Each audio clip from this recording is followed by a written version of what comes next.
رسالة لهذوك الناس اللي ينتقدوا في عملية استيراد الأضاحي من دول أجنبية. أوكي معليش، عندكم الحق تنتقدوا، عندكم الحق ما تقبلوش الفكرة وتقولوا علاش ما عندناش إنتاج هنا في المحلي، علاش ما عندناش تربية المواشي هنا في الجزائر. أوكي من حقكم.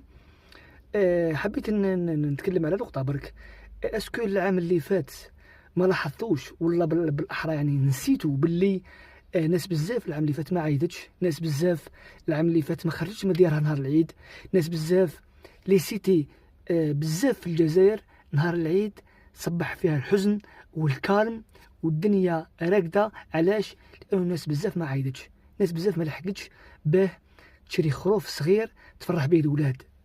اللي ما شراش ما خرجش من الدار، واللي شرا خروف صغير و... و... وحتى ما روحوا باه يشري باه يفرح الولاد ما قدرش حتى يقول باللي انا شريت. علاش؟ لانه الناس بزاف جارو اللي قريب ليه عند باب ما ذبحش. من 20 فامي في الكارتي فريد زوج ثلاثه يعيدوا الباقي ما كانش. هذه واش تسوى واش تغلى عند انسان عنده وليدات من بكري، وحنا نعيدوا من بكري. وصلنا لظروف وين الله غالب تحتمت. مي ماذا بينا الناس كامل تعيد، وماذا بينا كامل الناس كامل تذبح، وماذا بينا خروف في كل دار. الفكرة هذه ماذا بينا احنا الناس كامل تفرح أولادها. العام اللي فات دمعة الرجال صعيبة، ناس بزاف ما بقات تتفرج بالعين، ناس بزاف تحشم تهدر. علاش؟ لأنه موظف البسيط خروف تاع 10 ملايين ما يقدرش يشريه.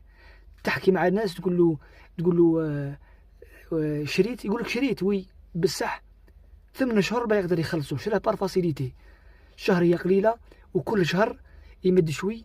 الناس بزاف ما سلكتوش بكري. عباكم كاين لذوك الناس مازالوا يسلكوا في الخروف تاع العام اللي فات. لذوك الناس مازال عندها الدين من العيد اللي فات، وخرجنا من رمضان، خرجنا من الغلاء تاع رمضان، الخضره والشي اللي صاري نطيحوا فيه مشكل هو مشكل العيد.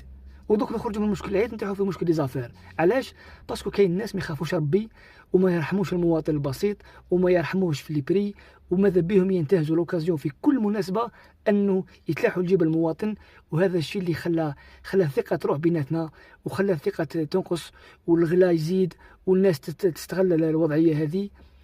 اللي يخدم بالحلال ربي يزيدو، واللي يخدم بالحرام كاين ربي. مواطن بسيط ما لقاش وين يروح، مواطن بسيط يستنى في هذه الفرص اللي تخليه يفرح الوليدات، لانه شهريه عاد ما تكفيش. فما بالك تشري خروف ب 12 مليون.